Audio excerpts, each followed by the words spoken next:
Good morning, good afternoon. This is Sarah Hughes and wanted to welcome you to our Kandy Fireside Chat, technical Fireside Chat on making collaboration smarter. And I'm Sarah Hughes, Senior Vice President of Customer Experience and Channel Marketing. With me today is David Story from our Product Line Management organization under our clients, which are both the collaboration client as well as our Smart Office desktop and mobile clients. Also with me is Sharon Posadny, one of our customer success managers, and she's also over training, so she'll help us answer a lot of questions. So a little housekeeping, please ask any questions. We're going to make this very interactive, and we want to show you how you can make collaboration smarter, as well as some of the things that have been added to the collaboration tools, our Smart Office collaboration, that maybe you have not noticed or maybe haven't picked up on. So hopefully through this, you will learn some new tips and tricks, and also we'll go through how to troubleshoot some items. So our agenda today is we're going to first of all talk about some best practices in video conferencing. That's something that you can take this material and you can share this within your organization and share this with your customers and other employees. You can also, we're going to talk about the Kandy product SKUs that you can increment order for and that give collaboration access. I think that's pretty important. We're going to talk about the moderator controls. And even I, in prepping for this, uncovered some things. David and Danny Sylvain both shared some things with me that I did not know before. So hopefully you'll find the same thing and get something out of that. We'll also talk about guest controls. We'll talk about our desktop application, our mobile application. We'll also talk about some plugins for Outlook. Maybe you haven't seen that, and you can tie that in as well in your offering, but also using it within your organization. I want to cover off the landing pages and talk about that a bit, and then talking about how within the Smart Office Unified Communications desktop and mobile applications, our collaboration is integrated into that as well. We'll talk about some things that will help you resolve some common collaboration, troubleshooting issues, that type of thing.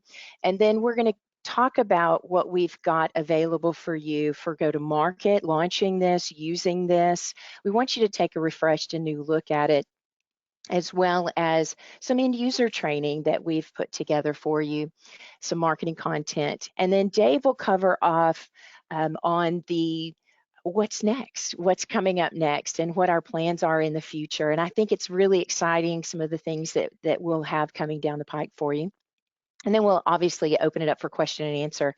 And then Sharon will take, again, a little housekeeping. If within the chat, as normally, if you can ask any of your questions there, then Sharon will make sure that interject and answer those or present those, and we'll help answer those.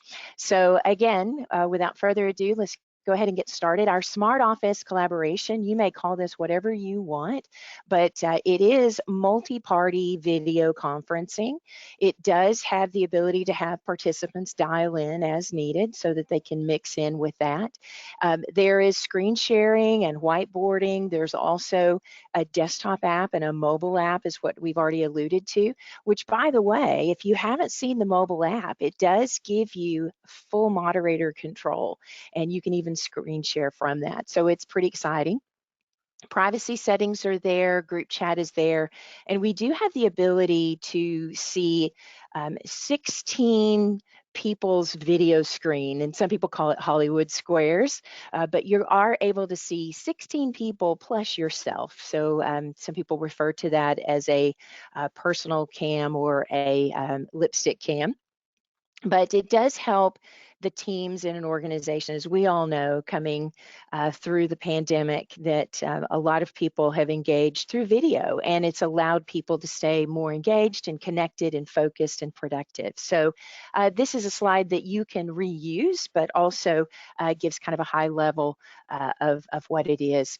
Now, a little deeper into some of the functionality here, again, a more promotional slide here, but it is continuous presence video conferencing, and I'm not going to read all of this to you, but you can definitely see that it will actually adapt the codec of the stream of the video, so it is more interactive, and that transcoding and all of that, low latency, low cost, all of that piece of it is automatically embedded and built in, where you don't have to manage that.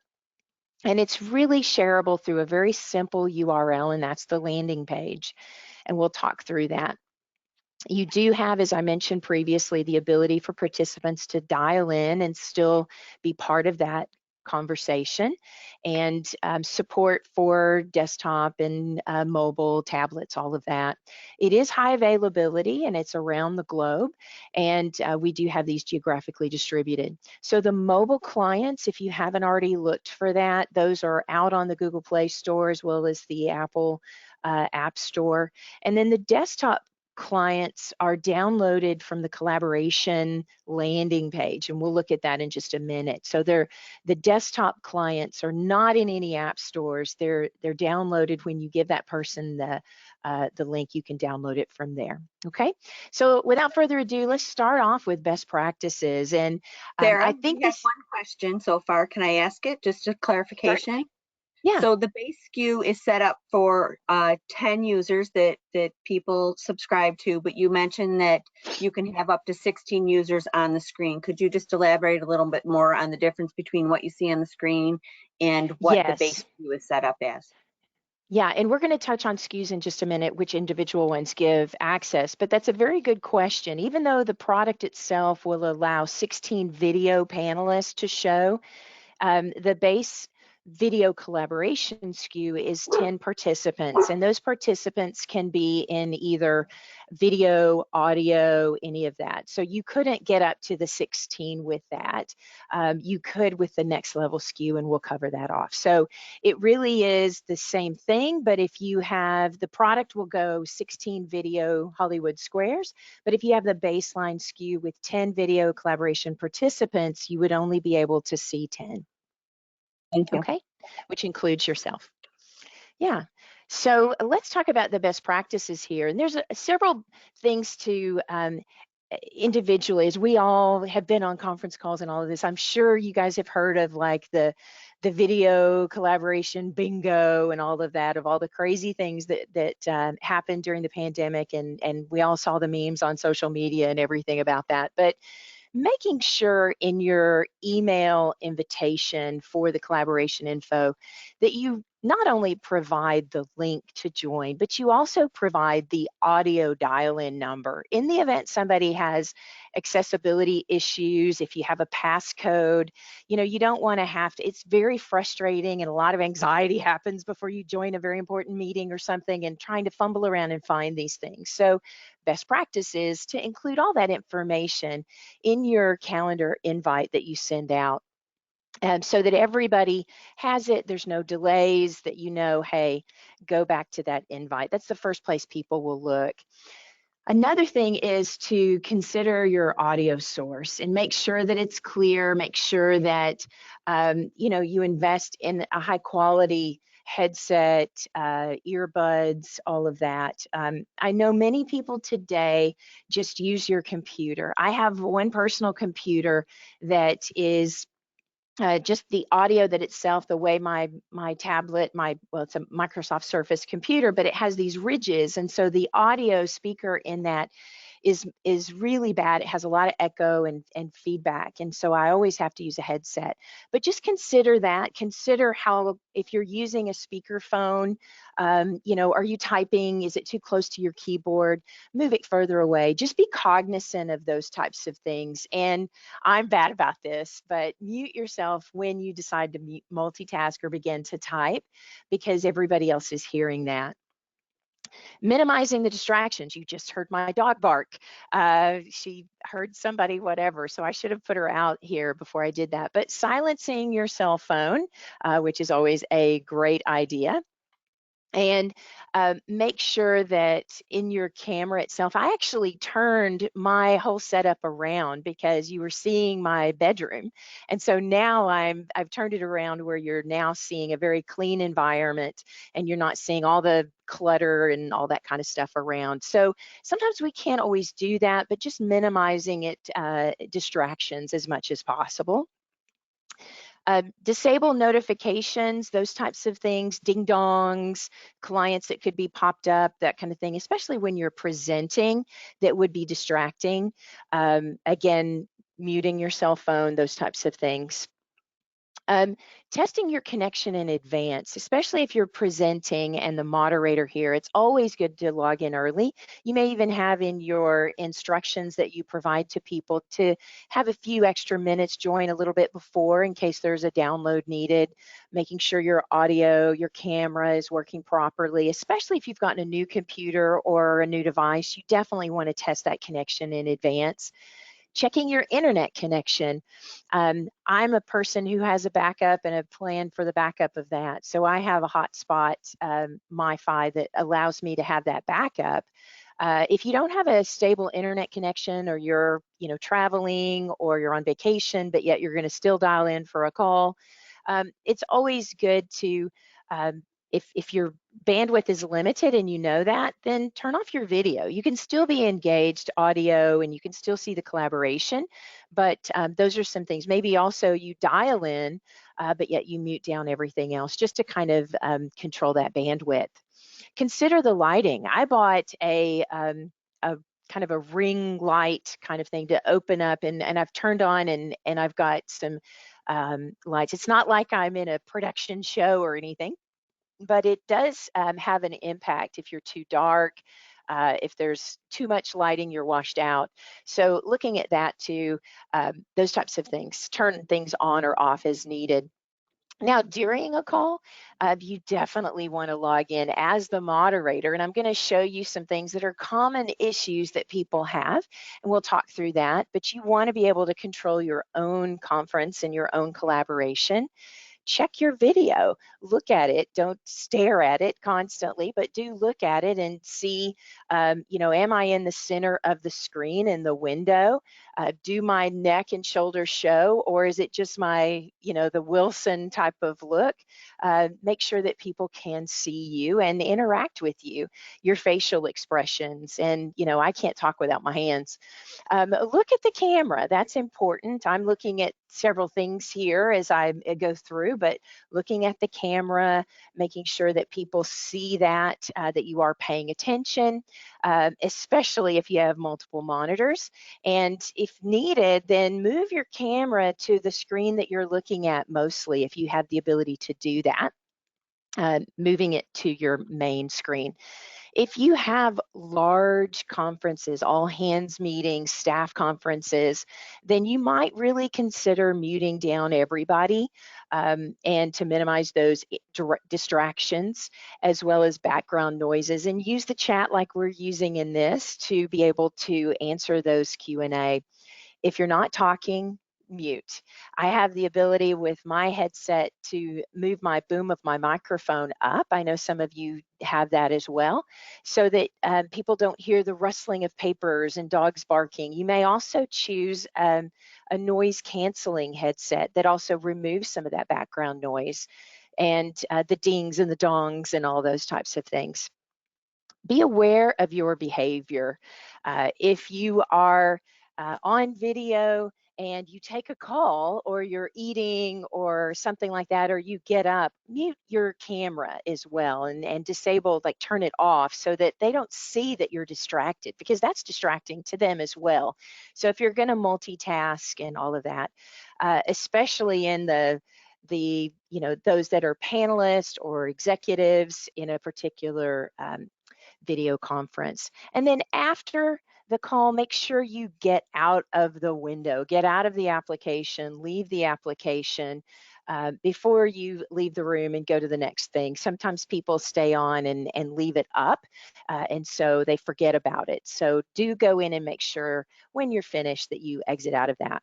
So this is something that I've that we created and that generalized, and you can absolutely share this with your customers, with employees, and also take advantage of it yourself. So let's talk through the SKUs, the product SKUs that you get in a catalog from us. So the upper two packages, and you may have known these from a different nomenclature or name in your catalog, but the KBS PK package 6 or package 7, which previously was known as, and it's the exact same thing, NUV 002 or NUV 003. These two, and again, as you set up your SKUs and your products, you may have renamed those to whatever you want to go to market in. So those may be different, but the UC audio conferencing sharing and UC mobile, that includes 50 screen sharing, which is not video and not audio in there, along with 50 Meet Me audio. So you may not have even decided to deploy this one, but that particular SKU does include 50 screen sharing, and then the conversation, the audio part of that is through our Meet Me audio bridge, okay? But then package 7, and we've had some derivatives of that as well, which is the Nuvo 03. Some of you may have known it originally as Smart Office. It did, or the UC Video Collab package, it did include 10 video collaboration. And so those already have that embedded in it. Any of the underlying SKUs, or the ones that are above this, package 5, 4, 3, 2, or 1, you can include video conferencing with them as well. You would just need to do the add-on SKU to them.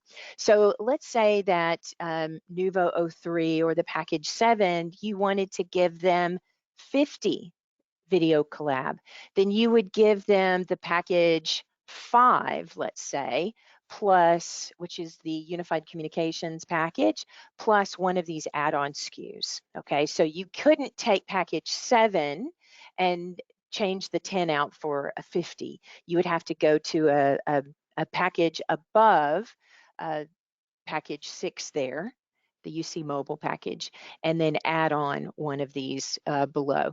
So we have added some additional SKUs in this, and if we need to add this into your catalogs, you simply open a case, or you can email customer success at kandy.io, and we will get that done for you. And you'll notice these are up to 30 participants, 50 participants.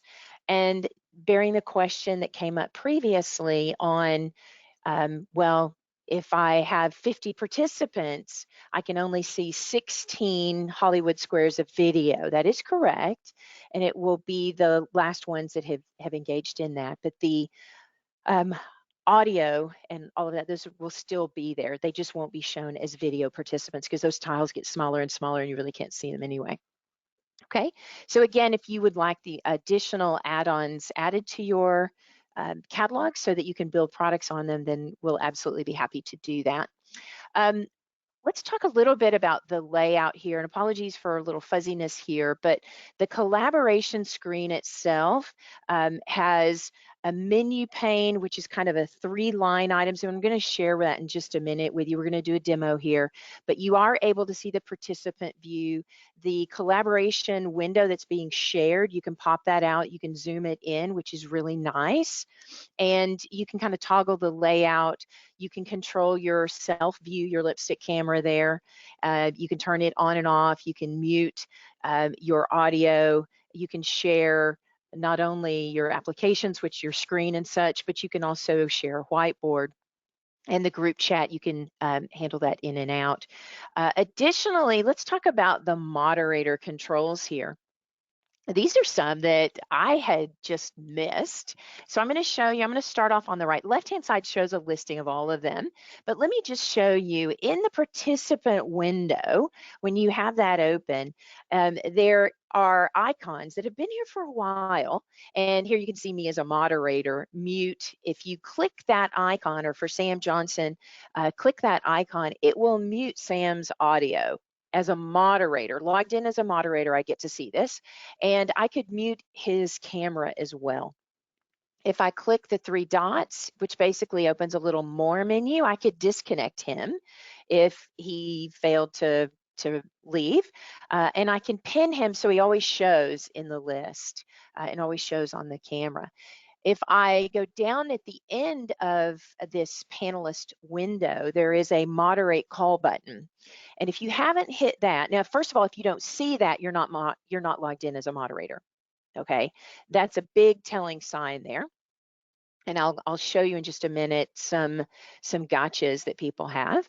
But when you hit moderate call, it will pop up this window so that you can mute all microphones, you can turn off all cameras, you can disconnect all participants, and you can open up in a browser the bigger moderator control window. Okay, and within that bigger one, okay, so the open in browser here, if you click this icon, and it has tooltips on there, so if you hover, it'll tell you what it'll do. It mutes all microphones and does not allow people. It mutes down the lines, and they cannot unmute themselves unless they put in the chat and say, unmute me, kind of thing. You can also disable video for everybody, but it's not a mute video and not allow them. They can turn their video back on. Okay, so there's not one that mutes down their cameras and they can't turn it back on. This icon next to this one, these are all allows them to re-enable when they're ready. Okay, so you can mute them down, then they can unmute themselves. That may be handy. But if you're doing a conference, a training situation or something, and you want to minimize distractions, you can mute down all the lines here as a moderator. You can disconnect everybody. You saw previously we can disconnect individual participants, and we can mute down individual people as well by clicking on the icon in the panelist list.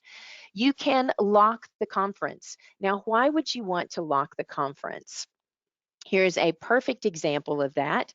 Maybe we're talking about some sensitive information, and we've got a quorum and we don't want anybody else. Somebody could have gotten the bridge details or something like that. Or maybe I canceled a meeting and rescheduled using the same bridge on the same time frame, and I'm fearful that maybe somebody may come in. We've already got the quorum and I don't want those other people joining. Another way that I've used it is I have a conference that is going on a little bit longer and I have back-to-back. So I can lock the conference, and then when I'm done, I unlock it and then they can join back in. So I don't have to get out. You can also set a room pin, which is a password that they will have to enter to gain access.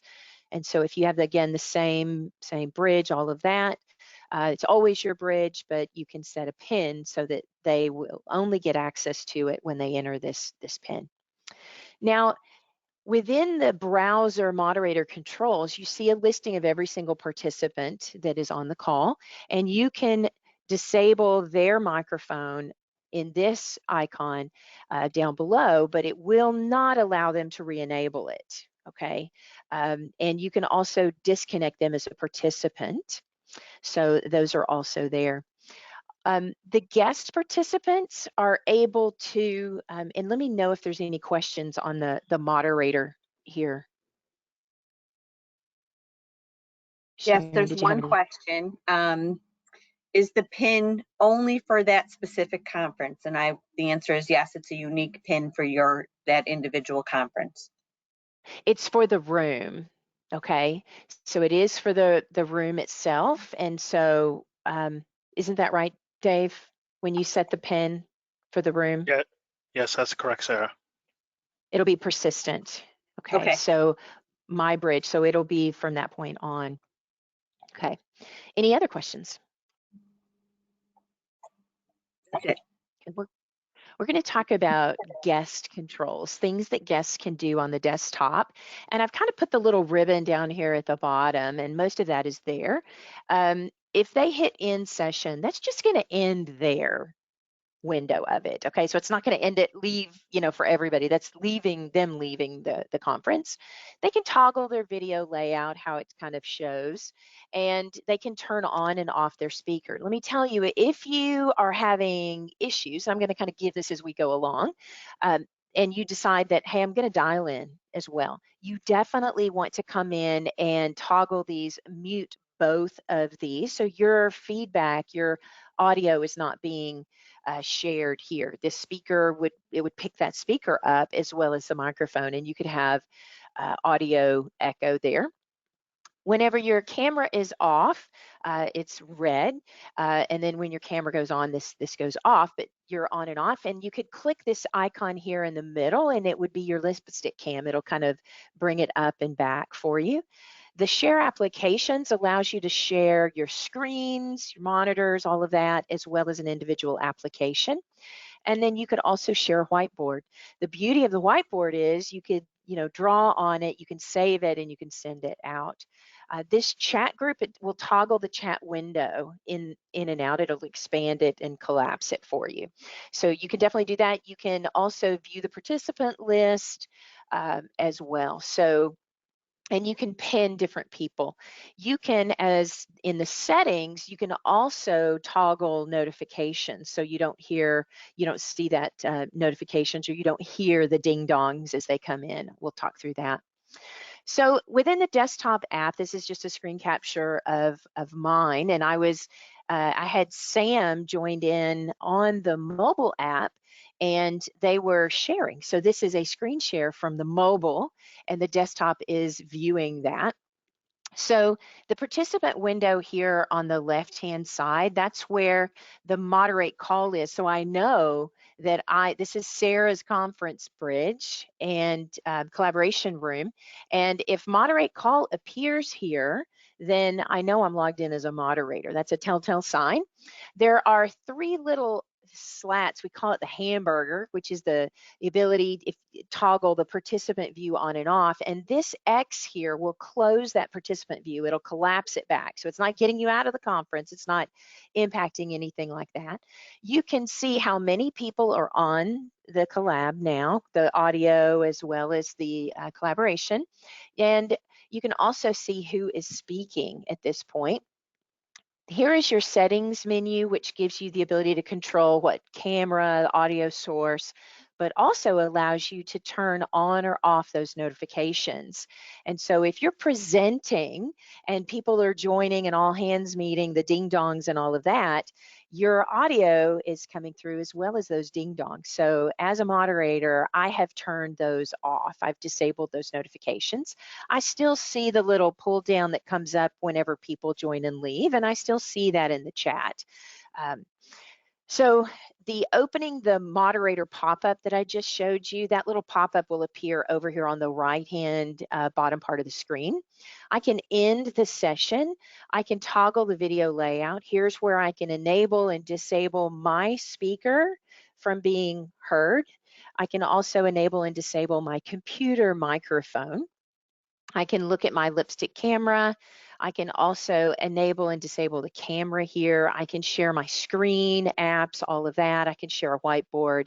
And this will toggle the chat window. It'll kind of expand this and collapse this, so it will kind of slide in and slide out.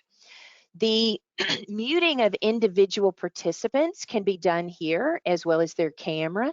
And the more button will give you the ability to pin that person, so I always see their video, as well as disconnect that person without having to go into that special window. So there's quite a bit here that I didn't know about, especially over on this side of the panelist list. So hopefully you found the same thing. Now, if you haven't gone in and downloaded the mobile application, you're going to love it. If I am traveling, which I know many of us haven't traveled a lot since the pandemic and all of that, but I still use it when I have to be running an errand or something like that, and I have to be on a call. So you can download the app, use the landing page on the mobile client, and then the landing page will show that, let me see if I can bring it over here. This is I'm gonna just drag hopefully you can see that. This is the landing page for the mobile app. And if you click on this here, that will download the Well, it'll download it from the App Store, which you want to do. And if you just join through audio, this particular button will give you all of the bridge details, and it'll click to call. And then the top one, once you've downloaded the app from the App Store, whichever device you're on, if it's a iPhone or an Android device, it'll go to the correct App Store. And then here is what you click, the people icon with the red around it. That's what you join to actually go into the mobile app itself, and you have to set to go into that, and it'll come in and it'll ask for that. It'll show kind of a little lipstick cam there for you and to join it. So there is quite a bit of functionality in the mobile app. The mobile app lets you in the conference your session. It also allows you to see those participants, and so you can see who's on or off. You can also mute yourself. You can turn on or off your camera. Something here that you can do, it kind of shows like a little audio sequence there, and you can toggle that so that it'll turn off your camera, but you'll still have the audio. You can still talk, you can screen share and those types of things, but it's a toggle for you to do. If you click this more button, it'll open up these two icons for being able to share, which is done through screencast on your phone, and you can see and interact in the chat.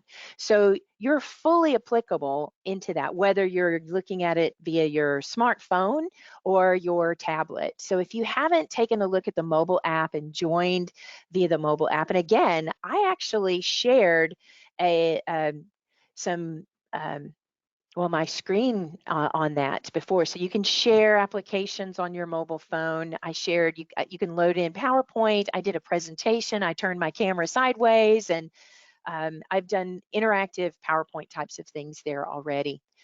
Okay, now let's talk about the Outlook integration within what we have available here. So when you get the files for this, you can download it, and I'll actually take this and put this in the chat as well. Let me do that right quick while we're on this. I'm going to take that, put it back in presentation mode, and I'll put this in the chat for you. Let's see if I can go here.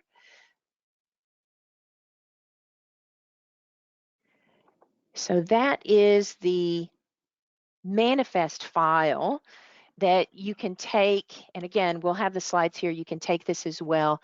You can go in to your computer, and within Outlook, you can click Manage Add-ins.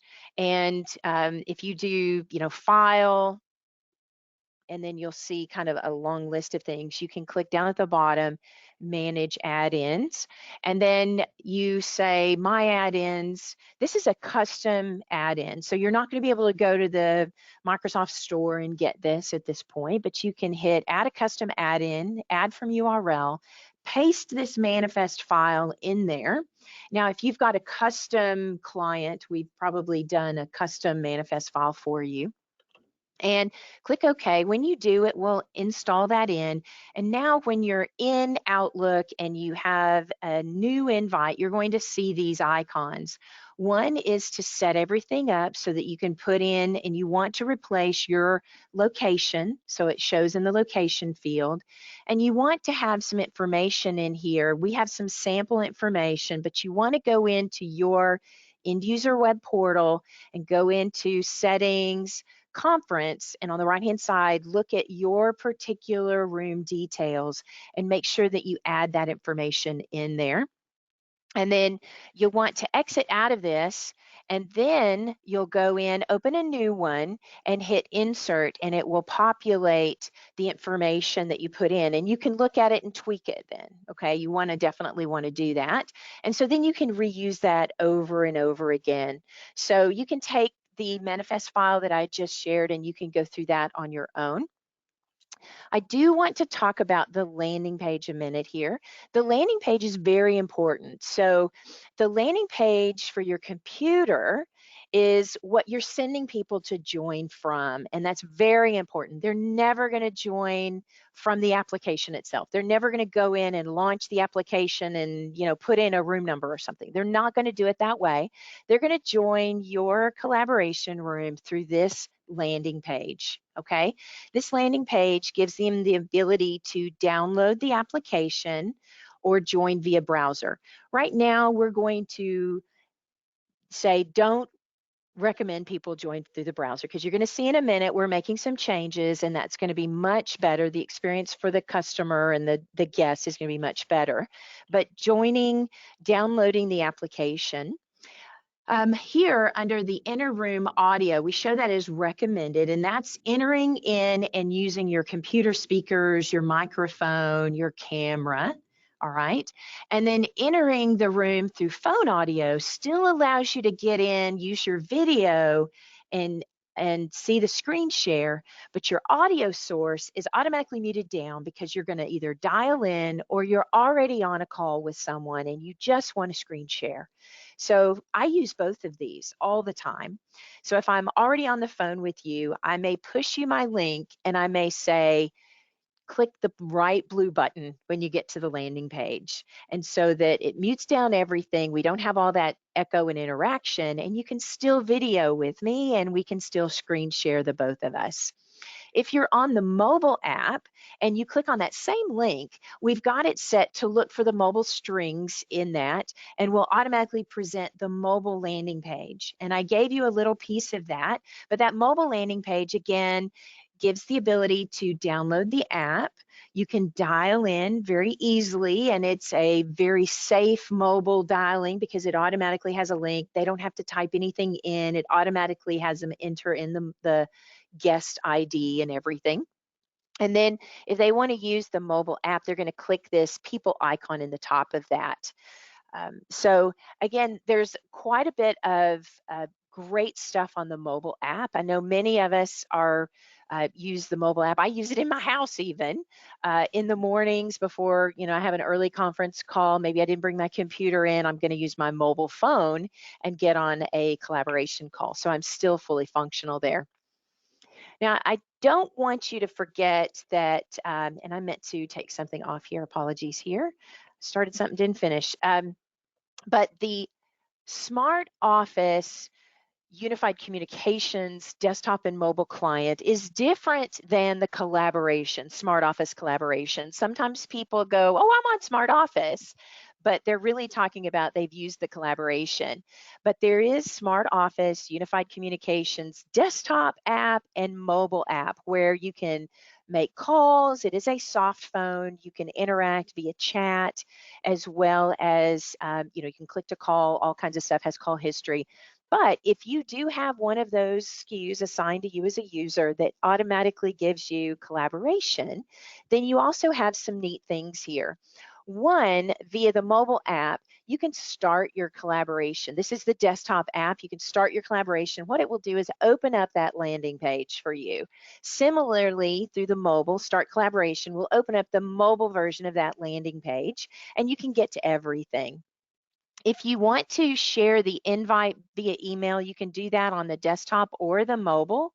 And I've done that quite frequently in the past, where I was in my car or running through an airport, which is time's gone by, but hopefully, the economy and everything will get back to a new normal for us. But having the ability to send that to someone to use my collaboration room for a call, even though I'm not the person who created the calendar invite, if we want to use my collaboration, then I can definitely do that. I can send them an email and it has all the details in my room and all the dial-in instructions.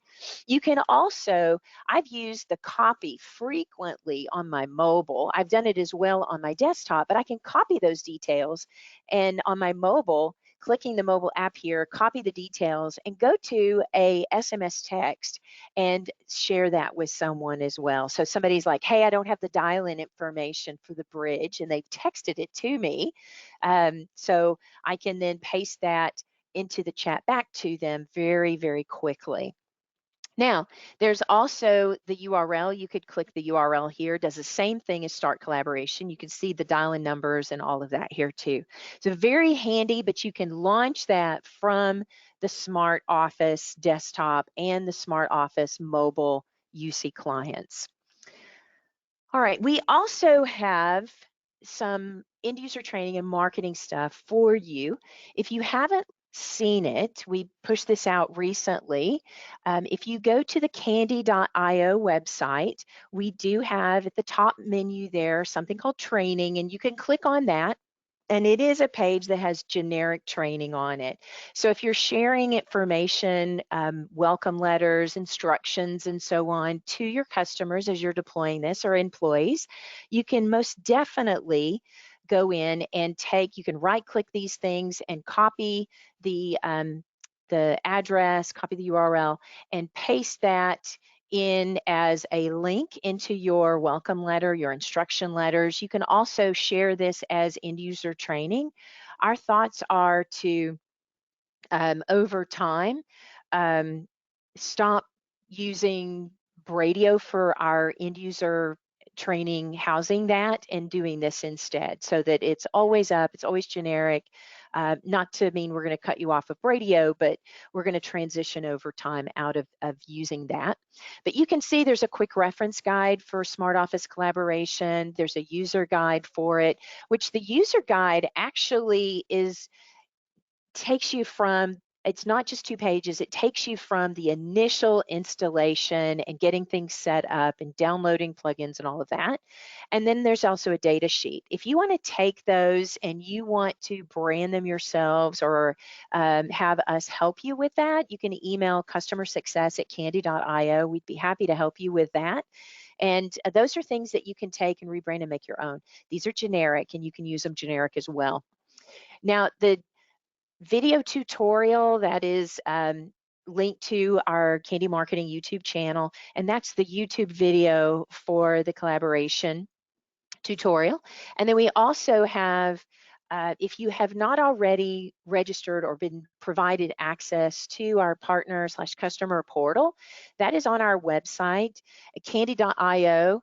If you click on ecosystem and then click on Kandy Partner Portal, here's a link here. It provides instructions of how to register. That page has a form at the bottom, as well as if you have any questions. We ask that you register with your work email because we're looking at the end part of your work email to automatically give you access if you are a current partner, whether you're an indirect partner or a direct partner or an indirect enterprise. We also have sections that we give you access to. So those are all things that are readily available for you. The quick reference guide, here's kind of a summary of that. You can go in and utilize this, rebrand it. We're updating these as well over time, both desktop and mobile. Now I'm going to jump in to some troubleshooting things. What we find quite frequently on all hands meetings or calls, and I'm sure you've had the same thing, is that when you have people join and they have echo as soon as they join, a lot of times this is a result of having multiple audio sources at the same time, and they think, oh, I only have one microphone.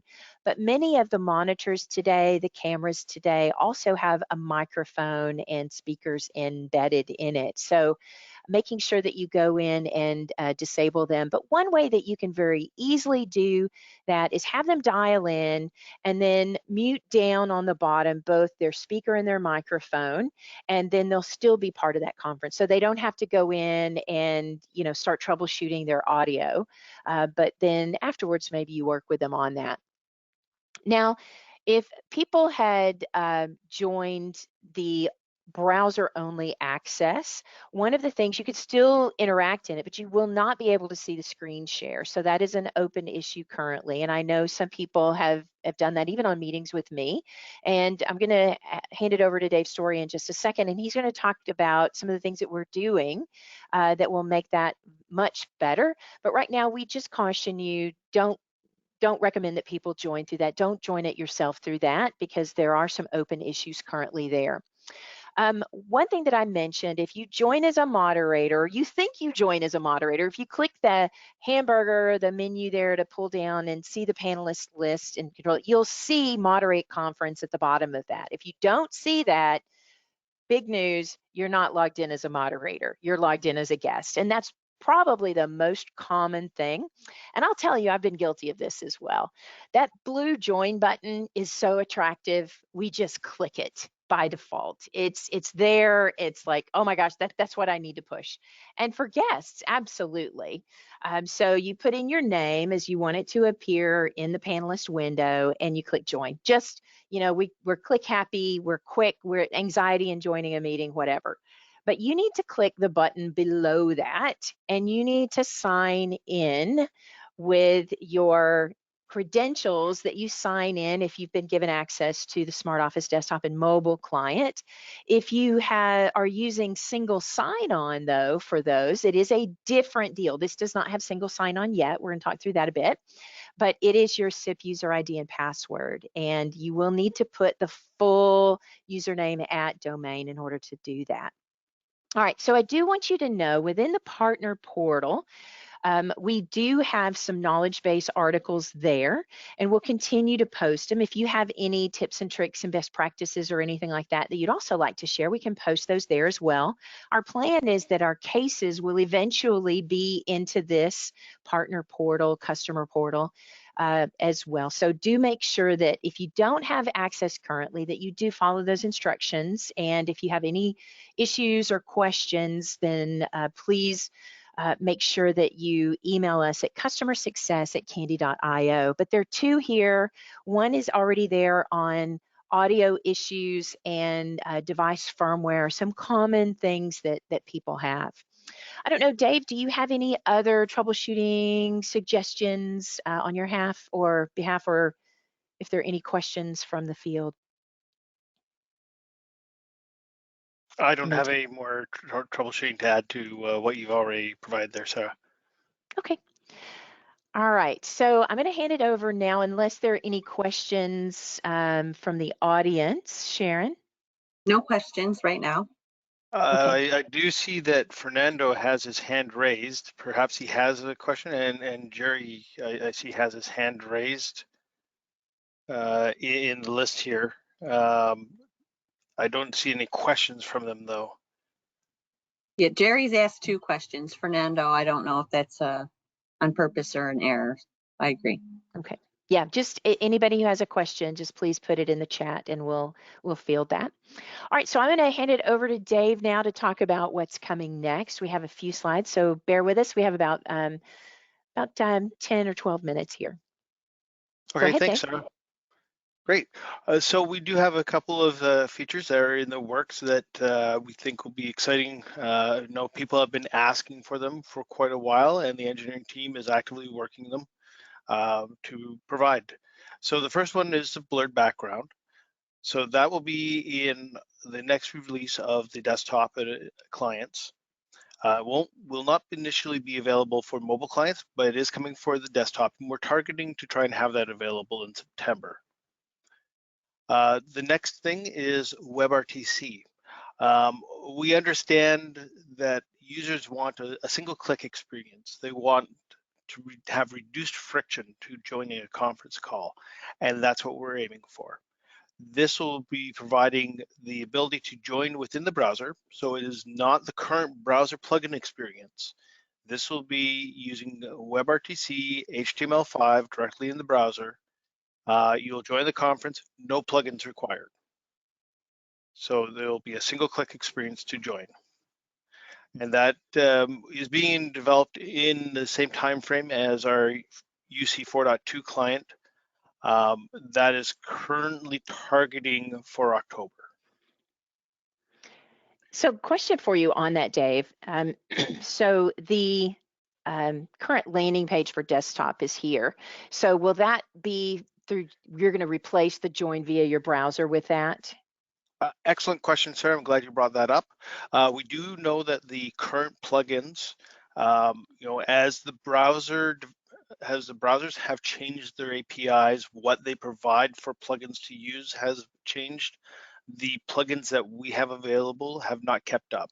So that link that you are highlighting right now will be removed within the next 2 weeks. And it will not be there until we provide the new WebRTC functionality. At that point, we will probably be looking to rearrange how this is presented on the landing page. We would expect that Moderator is something that you won't use all the time. You will usually join as a guest. So our entry room will probably, and this is still being discussed with our UX design experts, but we believe that we'll be providing the WebRTC as the default join option. And then where we have the join via browser will be join via Moderator or desktop client. Okay, so we'll be changing that up slightly, so you guys will see some differences in that. But I think it's very beneficial. I know some people have complained with how long it takes to download and install the app and all that kind of stuff. So again, we're looking at ways to reduce that friction.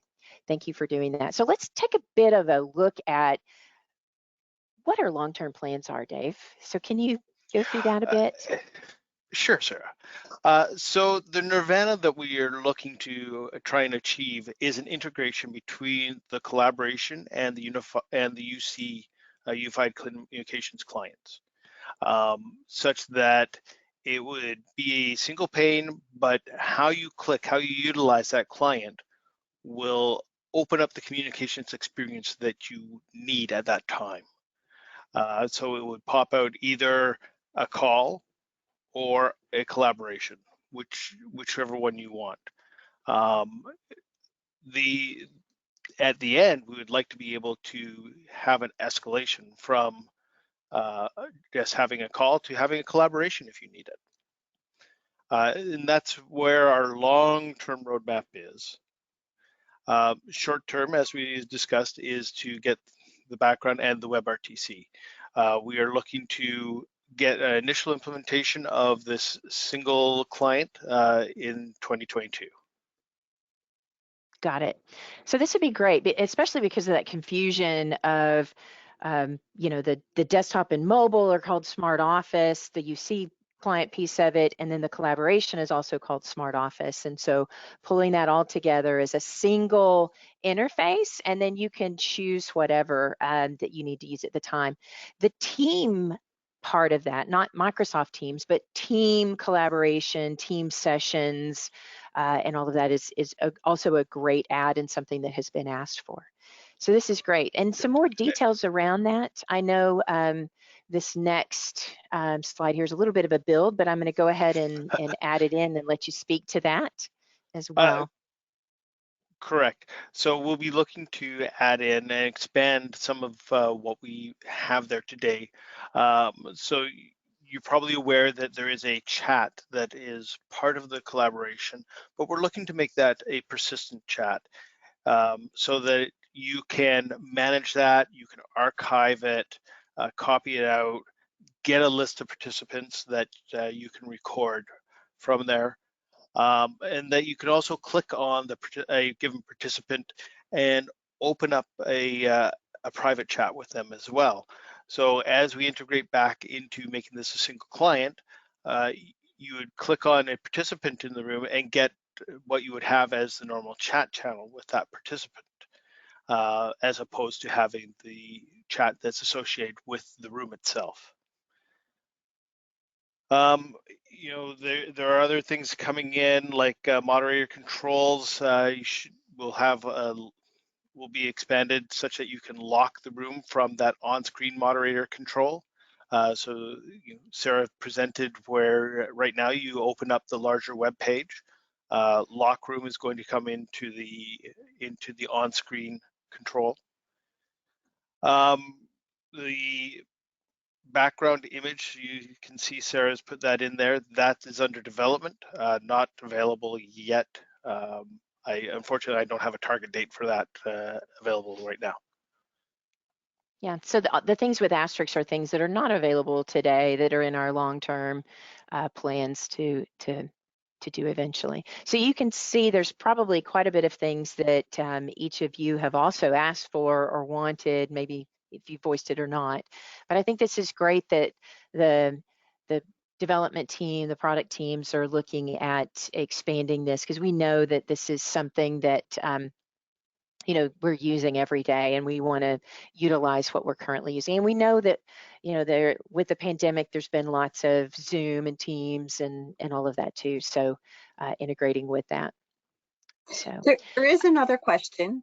So yeah, while we can see the Hollywood Squares 16 people on the screen at one time, can you page through to see a second screen, or is that all you'll be able to see is 16? 16. So you won't be able to 16. see 20 to 24 unless they talk. I mean, the next, you know, if there's 24 on the bridge, you won't be able to see them unless they talk. Okay, thank you. Correct. Mm-hmm.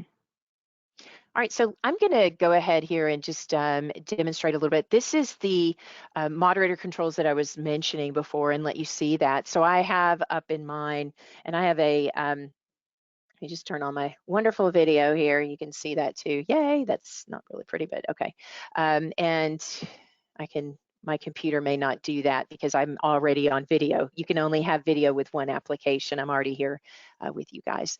So you can see that I am logged in as a moderator. Now we have enabled call recording for us internally here, and we're going to be looking at adding that so that you can have accessible in yours as well. But notice these, that you can mute down Sam, and he will not be able to unmute himself, okay, in that. And I can go in and, you know, unmute him as well here. I can turn that down. You can see active speaker.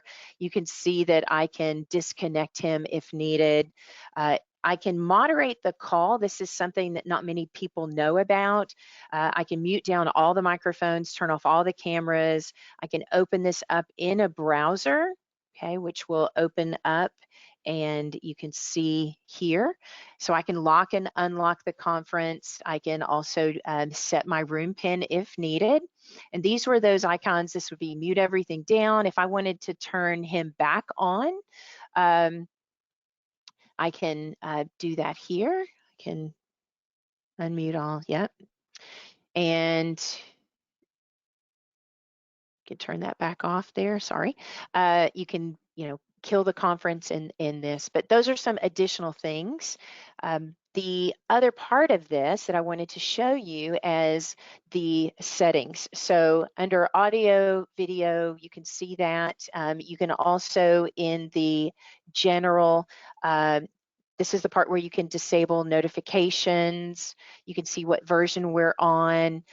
You can look at your account. So you can sign yourself out. So I'm going to sign myself out and show you the login area here. And if I had come in through the landing page kind of thing, you would see that blue button on there. But that's some of it. And if I pull back over and give you a little demonstration of the mobile client here, so right now it shows I'm the only person on the call, but I'll join back in. So you'll notice if it kind of times out here, it's going to go back to where it just shows those screens, and I can mute and unmute myself, video on or off. Okay, and if I touch the screen at any point, then let me turn that video back on there. As I touch the screen, I can click the panelist and our participants and see who's there. I can choose to just not share my camera. I can hit this more button to the right, and I can see the chat window. Sarah left. And I can also share my screen. And so let me do that here, share my screen, and it's going to pop up a window. It's a little bit different in Android, but in the mobile device, you click on that and you can start the broadcast. Now, I'm sharing my screen right now on this, so you can't share two, but I would share whatever was on my mobile device. So if you want to use this also as a troubleshooting to, you know, hey, I've got an app here and I want to troubleshoot and look at what it is, you can see that through the screen sharing. You can also go in and, you know, look at other things on their, you know, mobile device. Let's say I'm using an application called A Power Mirror to show you my screen. So that's another cool thing that that that you can use as you help people or share things with people or train people. But this is where if you click this, then you'll join that. Again, the audio I already showed you about from that page.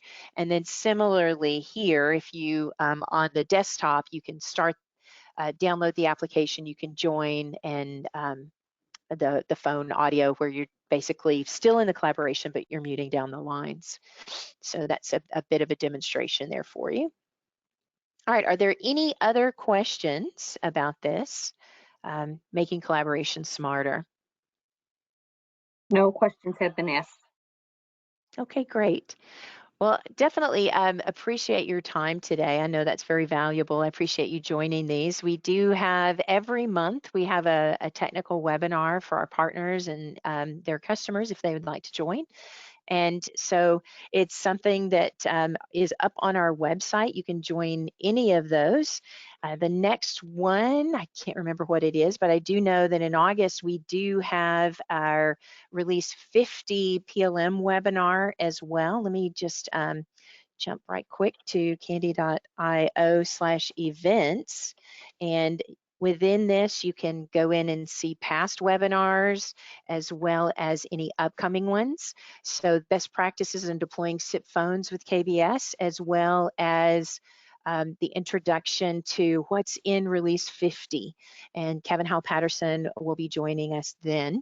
Any past webinars, you can go in and get access to these, including any content slides and any other content. So please take a look at those as well. If you have not already registered for the Kandy Partner Portal under Ecosystem, this page talks about that. We're no longer putting documentation and training or anything like that on the ribbon support portal and documentation portal. So do come here and you can click here and get the instructions on how to do that. We do ask that you fill out this form to register for that, and then use your work email, and it will authenticate and will allow you access to that content. So again, thank you for your time today. Appreciate that. And you will, if you registered for the webinar, but yet you didn't attend, obviously, or anybody that didn't attend, they'll be getting this in an email and the link to that, but you can always go back and point people to the events page. Okay, thank you so much. Have a great morning, afternoon, evening, and we'll be in touch. If you need to reach us, customer success@kandy.io. Thanks so much.